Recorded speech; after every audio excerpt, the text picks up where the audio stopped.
Latch the windows, lock the doors, and put the kids to bed. It's time for another episode of Tales from the Garage! Hey guys, I'm back again. Slightly different camera angle. Camera's a bit low here. I'm still experimenting with the settings of everything. Hopefully the audio's not too loud or too soft, whatever. It's an experiment in process here still.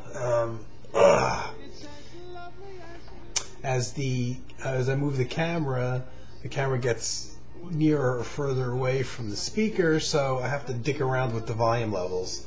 Can never quite get the music mix right. So, before the subject became too old, decided to come on and do a video about, I only have a handful of the New Earth records that I spoke about in my preview. I was talking about Sambadi Prem, the guitarist whose CDs I forgot to bring out here. But I was going to show the rest of my collection. I was going to show his stuff too, but I did it in the previous video, and I see now that I left his CDs that I have by him. Oh well, watch the previous video anyway. But this is the one that started it all, Rainbow Bridge. Before I get into that though, totally unrelated, because he came up several times. Totally unrelated musician. This more in the jazz world, Jay Leonhardt, a bassist who he's come up twice recently. I know it was one of Carm's videos, but it came up somewhere else too. And this is my sole CD that I have by him, Two Lane Highways. And he's a guy that a lot of people aren't going to be aware of, even if you're into jazz, because he fits in a funny area. He's a schooled musician, and most of his career, most of Jay's career, is spent probably in backing anybody in the studio and live. I mean, live he'll play with guys like Frank Sinatra. I know in the studio he's done people like James Taylor. So he's a kind of a for-call musician. I'm sure he's a reader. Plop the music in front of him and he can read it, type of thing. So he gets studio gigs and backs up everybody from there. I know in here was a list somewhere. Roger Daltrey, Duke Ellington, James Taylor, Mel Torme, Frank Sinatra, Diana Ross. So he's backed people like that. That's probably his primary means of earning a living. Now he has done a handful of very fun albums, and I figured I would show my Two Lane Highway album only because he came up recently in discussion. It has nothing to do with the rest of this video. But I don't know. I think, I can recall one Sunday afternoon, I was driving to my sister's house, which is a very unusual time for me to be going there. It used to be that I used to go over to her place on Sunday for breakfast. I don't know why I would be driving there in the afternoon, but I had on the only radio station that I ever listened to, really, in the car. Occasionally college station, university station, but I pretty much leave it on the New York City NPR station, which is called WNYC. They used to have in the afternoons until recently, actually, a program I didn't like very much. Most of their shows are not musically oriented for the most part. They're political and talk shows and that kind of thing.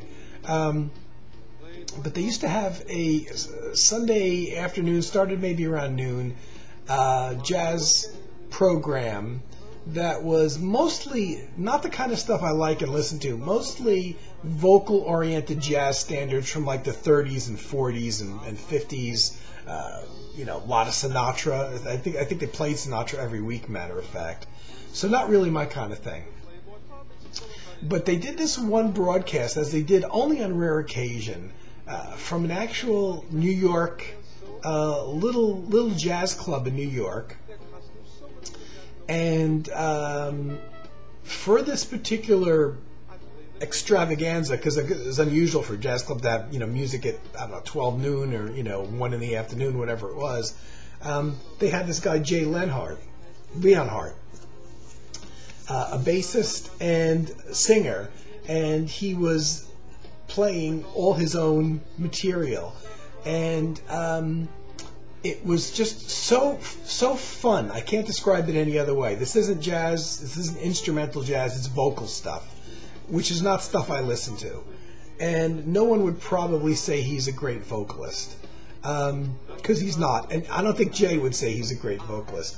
What he essentially is on his solo albums, he plays bass, but he writes all of the songs, at least on this one. And mostly he's essentially a storyteller more than a singer. So this album doesn't have any instrumentals, and I don't think he does instrumentals. But when I heard him on the radio, I was captivated by his stories, mostly about his years of experience as a musician, and not necessarily with specific people, backing specific people, but rather the lifestyle of the musician. And how it lends itself to a kind of abnormal life. And I just, the whole time I was driving in the car, I actually slowed down to reach my destination later, so I could hear more of the radio program, because his stories were interesting. And I decided I got to pick up something by him. Didn't really know where to go, so I just chose one. I think maybe one or more of the stories that might have actually heard him that are on this album. I might have heard him do live on the radio broadcast. So this particular album has 11 tracks, no instrumentals, it's all vocals, it's not even a set band. He's got a small group of musicians that he uses, but he's got like 3 different drummers, 2 or 3 different keyboard players, so you don't even know who's playing track to track. 2 different guitarists, 2 excellent guitarists, Joe Beck, the late Joe Beck, and Jay Berliner, who is probably a studio musician, but I remember hearing Jay on Ron Carter albums. And this was done in '96, this particular album. And he's got a flugelhorn player and a trombone player as well, but like I said, a couple keyboard players, 3 different drummers. So it's not, unlike most jazz albums where it's about a set group and the interplay in that group, these are songs. These are all 4 or 5 minute songs. Very little instrumental, unfortunately, because the musicians are all excellent. These are trained. These are jazz musicians. Jay Berliner especially, and Joe Beck on guitars. I would love to hear them do more solos. But Jay Leonhardt is mostly about the stories. And I tell you, it struck me when I put it on again and I just listened to it. This is the album to put on when you're feeling down. There is only one story on here, which you never know whether these are true stories or not, but you get the feeling for the most part that they are, and then others are just kind of like exaggerations starting with the truth. But there's one story about his grandmother passing away, which is a bit of a downer. Very well told, and I'd be gobsmacked if that weren't a true story, just the way that it's told and with the detail in it. But the other 10 songs are all very, very lighthearted things. One of my favorites is called The Playboy Club, where he talks about being a 21-year-old jazz musician that got hired to play in one of the Playboy clubs that used to be out, with the bunnies, the serving waitresses all dressed as bunnies and all that, and how distracting it was to him. And I'm sure that's true. He probably did, because he got very specific about it. It was 1962 in Chicago, which is where the original Playboy magazine was based out of, and I guess probably where the first club came from. And that part was probably true. That then he gets a bit wacky, the stories about how he really couldn't concentrate on work because of all the Playboy bunnies around, and then he started having dreams about Playboy bunnies and Bugs Bunny, and then he had to go see a doctor, and all those things, which I think are a bit extended from the truth. But he probably did play at the Playboy Club, and it's a hilarious story. Another story called Me and Margarita is about him going to Mexico and getting Montezuma's revenge, that kind of thing. Very, very funny stuff. Very enjoyable. He doesn't, his singing is more of a cross between talking. He's essentially telling a story. There's only the slightest bit of instrumental section. Sometimes between verses, he'll leave some space for a guitar to solo, trombone to solo, trumpet to solo, that kind of thing. And you could, definitely hear the quality of the band.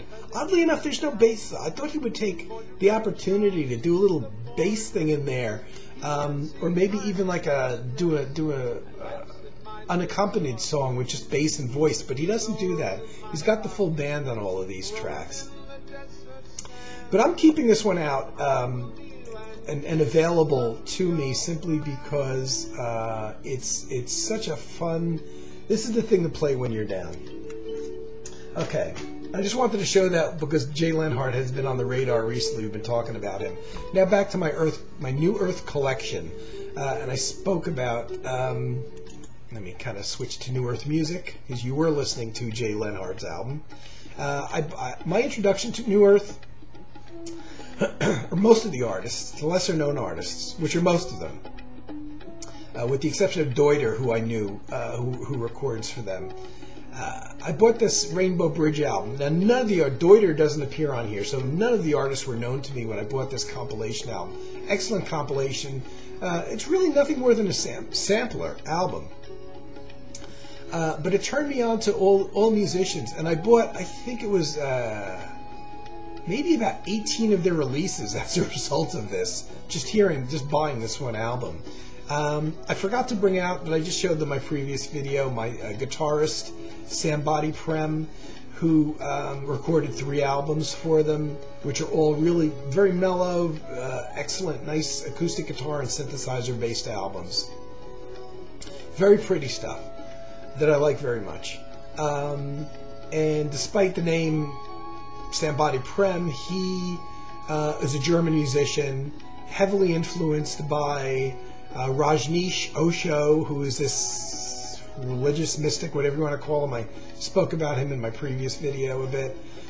It seems like everybody that recorded for the New Earth label, which was actually, I guess, set up and created by followers of this Rajneesh Osho guy, so that all the musicians that initially recorded for them, if not throughout their whole history, were actually followers of his.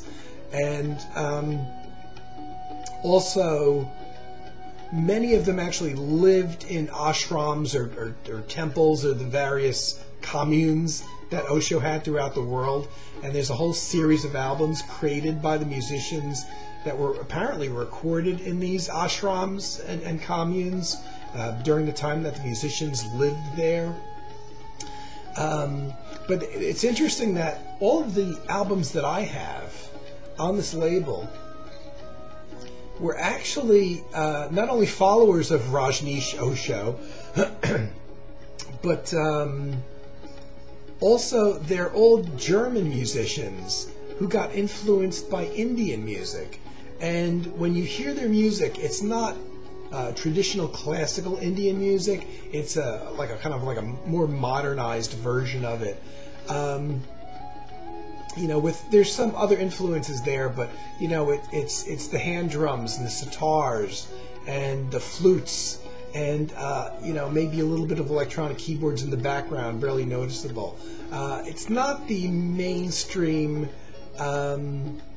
historically accurate ethnic, Indian music.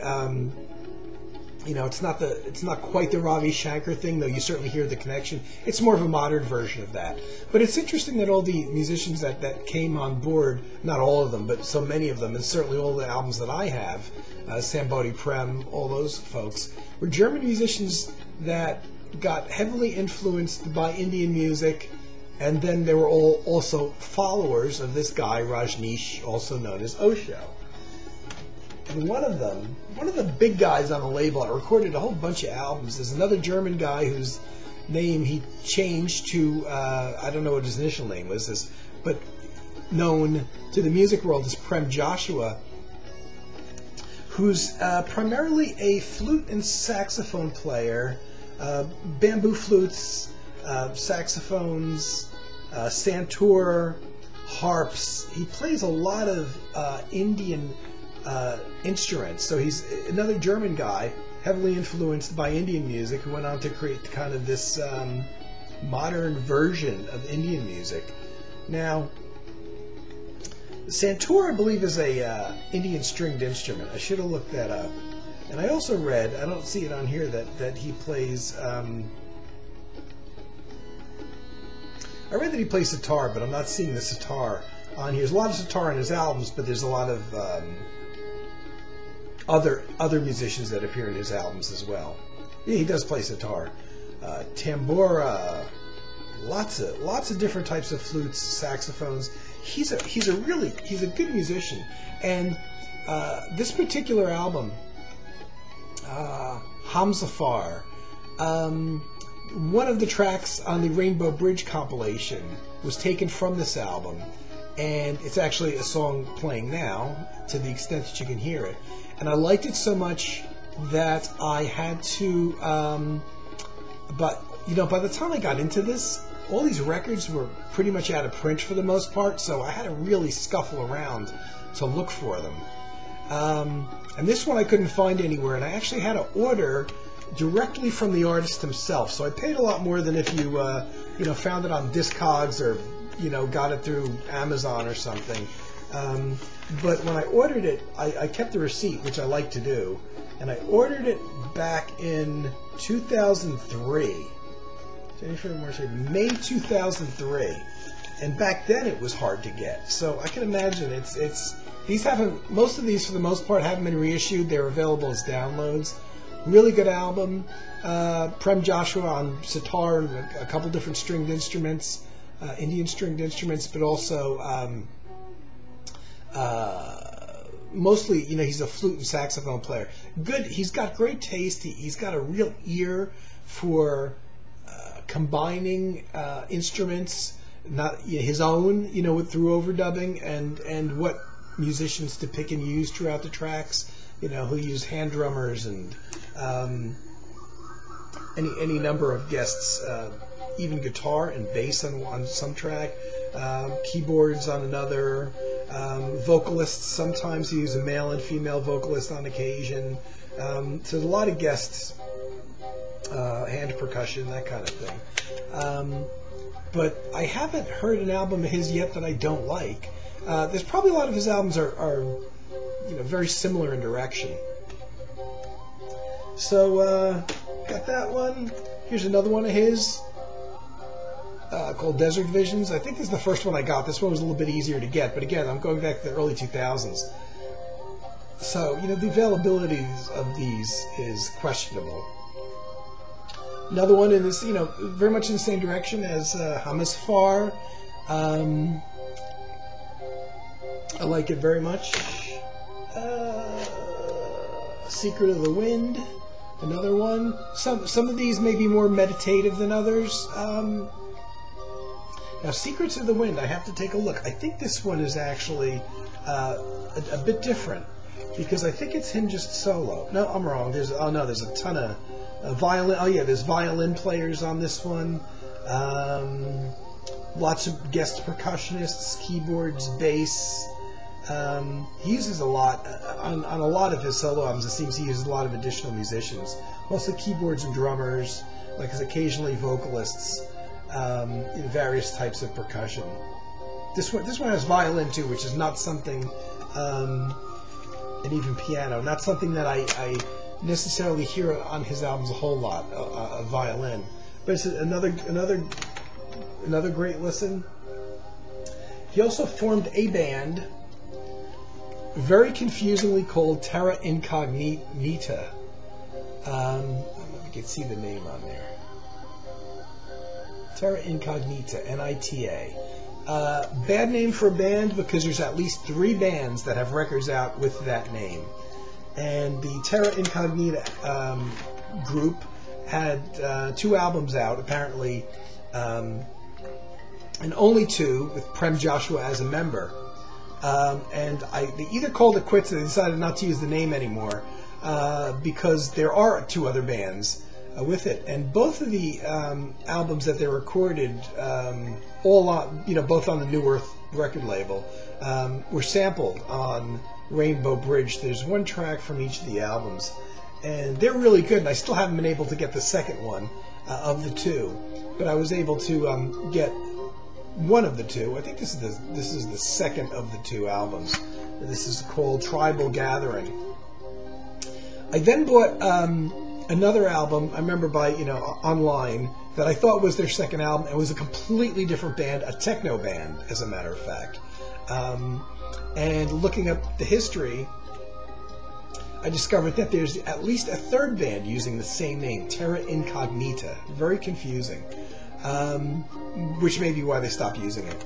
But Terra Incognita was a band, and the music, honestly, is not real different than Prem Joshua's solo albums.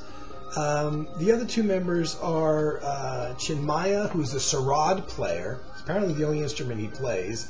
Prem Joshua doing the saxophone, sitar, flutes, tambura, dilruba, and a guy named Ravi, just Ravi, R-A-V-I, who plays guitar, keyboards, percussion, mbira, looks like berimbau, harmonium. He does programming, which would mean, I guess, synthesizers, bass, banjo, bongos, vocals, but and I kind of wish they would have stuck to just these 3 musicians. But there's a lot of guests on here, so it's hard to say what the group's sound is, because there's 1, 2, 3, 4, 5, there's like there's 8 guest musicians playing various things. From one guy plays drums, bass, and keyboards, another one plays keyboards, there's a tabla player, a violin player, another percussionist, double bass player, a vocalist, another percussionist.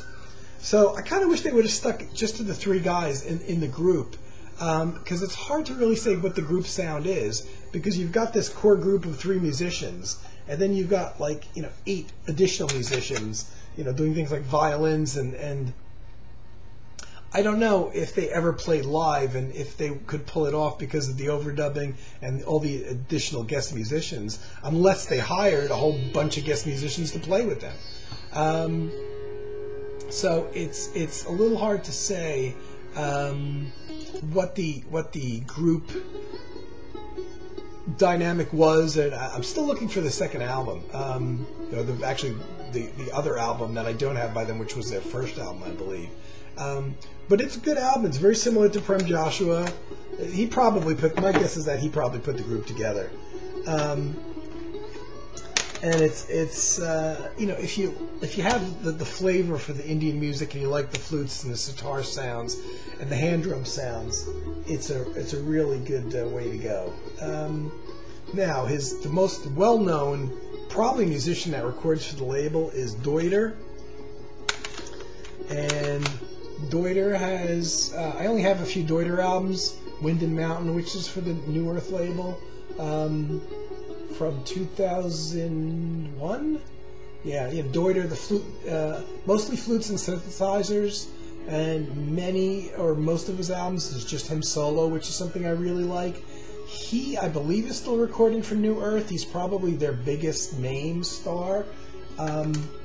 Here's an album that is barely credited to him, but is one of those that I mentioned. Recorded for its credit seems to go mostly to Osho, the mystic. There's a picture of Osho there in the back, who's passed away now, but still has many thousands of followers apparently. This is one of those albums, it's marketed as an Osho album, active meditation. Usually there's a a theme to the album of some different type of meditation. And the only credit, and even in the booklet, is music by Deuter. Well, Deuter wrote the music. There's no listing on who the musicians are.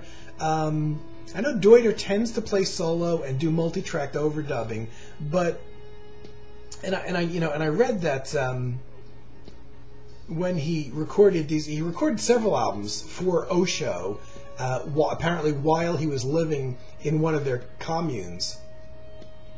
And there's very little mention of Deuter's name on them, except for this here. The inside booklet has no mention of Deuter whatsoever, oddly enough. It's a good album. It's a little rough. You could tell there's no recording dates or anything, but it sounds like something recorded probably in the early 70s. The recording is a little bit on the rough side, just in terms of not a lot of depth to the recording. It just sounds like something recorded in the early 70s with less than the highest quality studio equipment, should I say. But it sounds to me like there's other musicians on the album, simply because of the way the hand drumming is kind of aggressive. And in order to record this piece, he would have had to have played the hand drumming first with no musical accompaniment, which, I mean, you can do. I've done it, but it just has more of a live feel to it. It sounds like he's playing along to the hand drumming. But there's no musicians listed. Like I said, there's no recording date. It's a little frustrating to listen to and not know who's playing on it. And I've been bad. I've been trying to follow samples. I've been trying to play samples of the music while I'm talking about it, but I'm behind. You were just listening to Terra Incognita. Now you're listening to the Deuter album.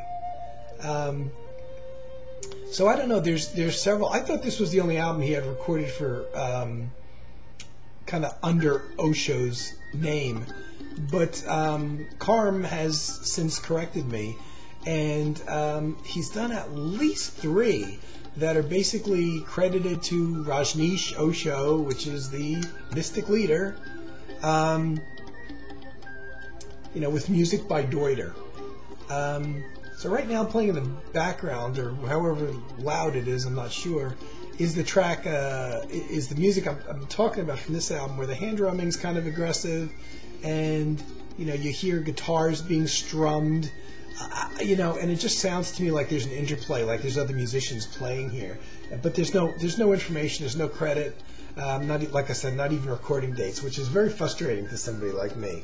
Now, I didn't know if I should show albums I have that aren't New Earth recordings, because this is kind of a New Earth thing, but honestly, I don't know to what extent I'm going to cover these artists again, so I thought I'd just throw in the only other Deuter album I have, which is called Cicada, which is not a New Earth album. Prior to recording for New Earth, Deuter recorded for the German Kuck label, which is a great label that I love. This is an album. This is actually the first album I bought by Deuter. I got it on a cassette. I think it was a budget clearance cutout cassette, and I liked it so much that I'm like, I got to go buy the real thing. And bought a real higher quality CD of the music. Really good album by him.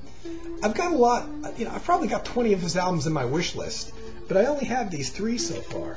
And I know Carm said he prefers his earlier Kuck label recordings, but he's done of Deuter's. But Deuter's done a lot of recordings in recent years for New Earth, and they look very interesting to me. And the sound samples I have sound like they could potentially be up there in terms of quality with with the Kuck stuff. But I don't know, because like I said, I don't have many. He's got a lot of albums out. And the other artist I have, I bought a bunch of his albums as a result of hearing him on the Rainbow Bridge compilation, is a guy called Al Gromer Khan. Now, I only have 3 of his New Earth recordings, but I have 4 other recordings by him.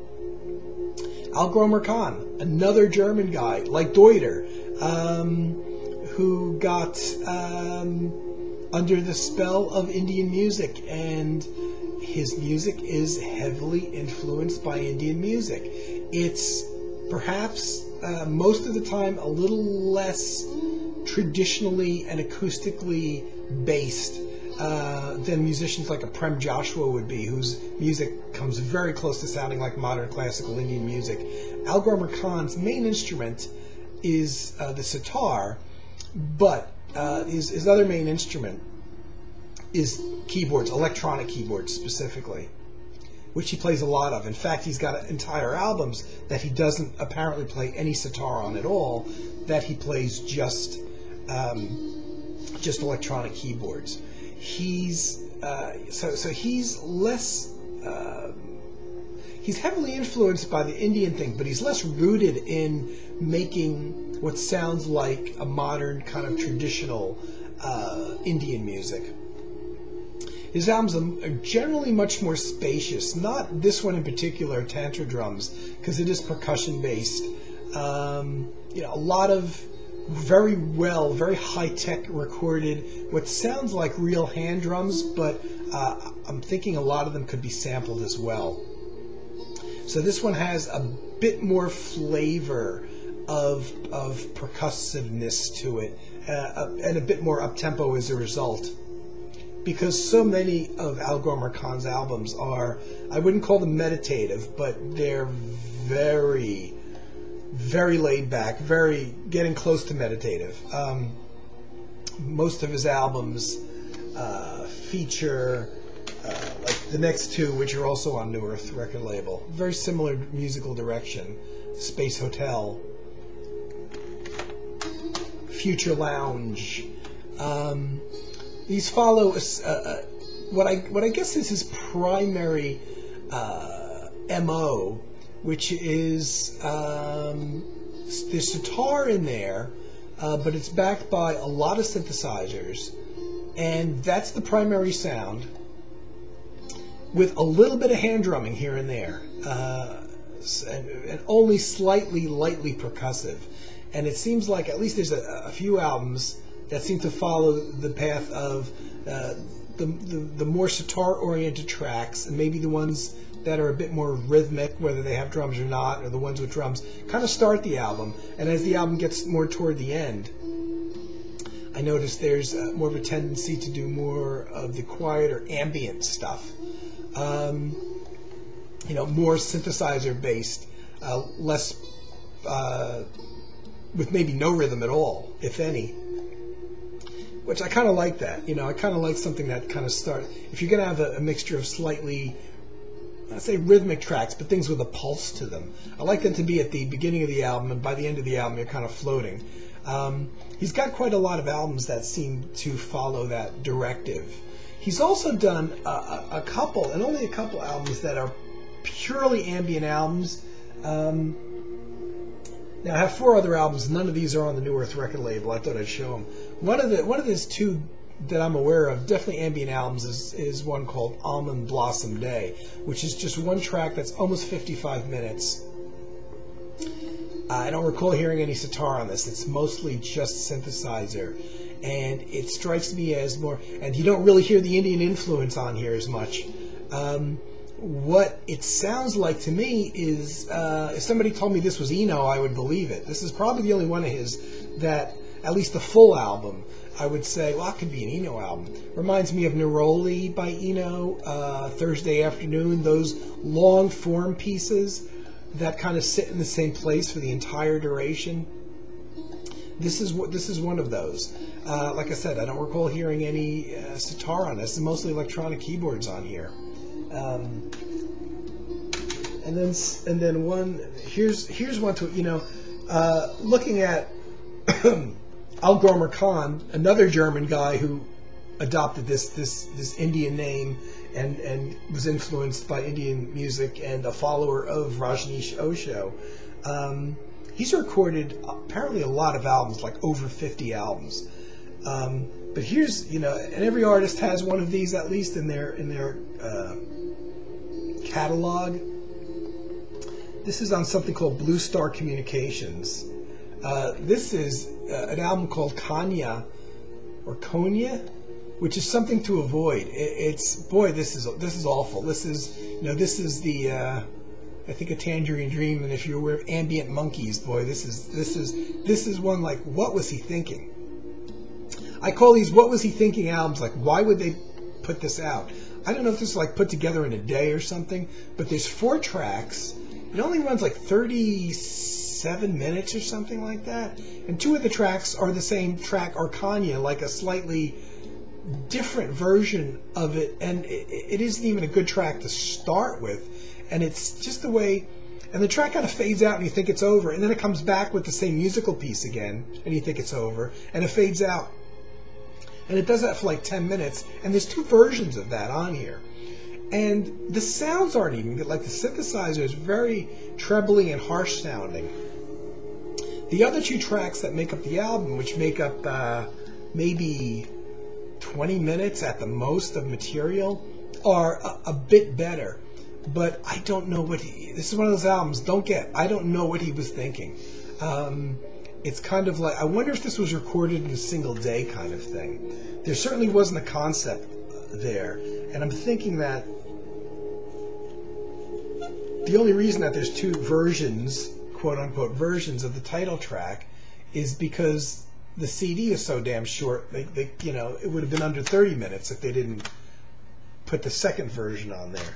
Not one to get. One to skip. However, also not on the New Earth label, but very good albums and very similar to the earlier ones I've shown.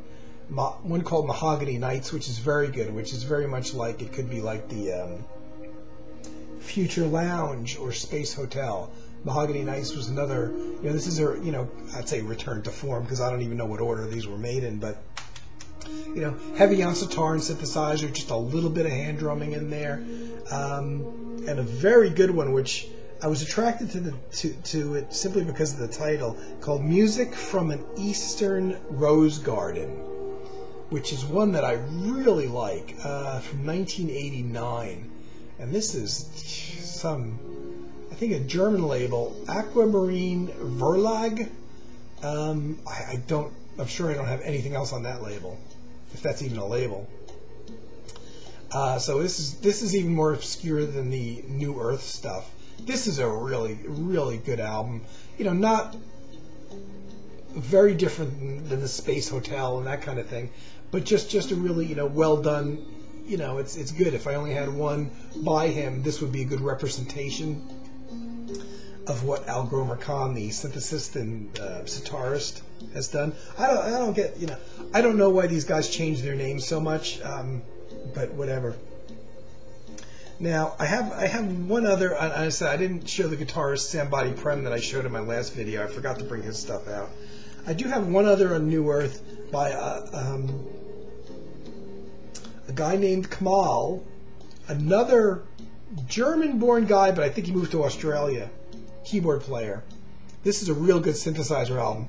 On New Earth, he's recorded several albums for New Earth Records, and even though I only currently have 2 discs by him, I have a third on order. I haven't bought a CD for months because of my lack of funds. But I actually, of all the thousands of albums that I actually have in my wish list, I ended up ordering, simply because I have the credit for it, another Kamal CD of all things. So which will only be the third album I have by him. So I'm going to do I'm going to talk about him a little bit and do a separate video. So I'm not even going to show the other album I have by him currently. This is good. This is Kamal, another German-born guy who I guess fell under the spell of Indian music, but it doesn't really show so much in his music. He's a synthesizer player largely, and does things that would fall under the New Age category, probably. New Age to almost ambient to just electronic music. It's kind of a little bit different than the other artists on the New Earth label. But I'm going to do a whole video on him. And this one ran long, and I didn't think the whole Jay Lenhart thing would take as long to do, but that's what happens. So that's my New Earth stash, plus associated other albums by the artists that record for them. And gone 40 minutes, so it's too much. So sorry about the length. And hope everybody's doing well. I'll be back soon to talk about something or other. And I hope everybody's doing well. Thanks for watching, everybody. Tune in next time for more Tales from the Garage.